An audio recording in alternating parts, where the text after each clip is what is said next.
এই কাঁঠালের মরশুমে এরকম পাকা কাঁঠালের বড়া তৈরি করে ফেলুন। বাড়ির ছোট বড় সবাই খুব খুশি মনে খাবে। তৈরি করলাম পাকা কাঁঠালের বড়া, চলুন একবার রেসিপিটি দেখে নিই। পাকা কাঁঠাল দিয়ে বড়া হবে, এই জন্য পাকা কাঁঠালের কাইয়েটা গ্রাইন্ডারে পেস্ট করা। এটা হচ্ছে চালের গুঁড়ো, এই চামচে 2 চামচ। এখন এই চামচেরই 2 চামচ আটা মিশিয়ালাম।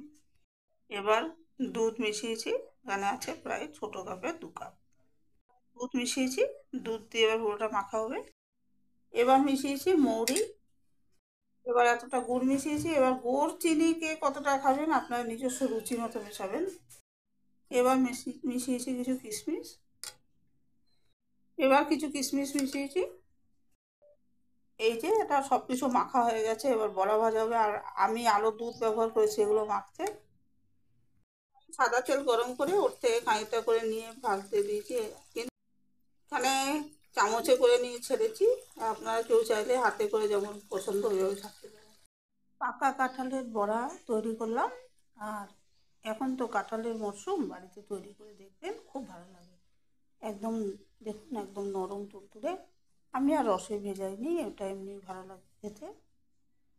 আমি তো গুড় দিয়ে করেছি, আমরা চিনি ব্যবহার করি না, তো গুড়ের স্বাদটা যেন বেশি ভালো লাগছে। এই কাঁঠালের মরশুমে এরকম পাকা কাঁঠালের বড়া তৈরি করে ফেলুন। বাড়ির ছোট বড় সবাই খুব খুশি মনে খাবে।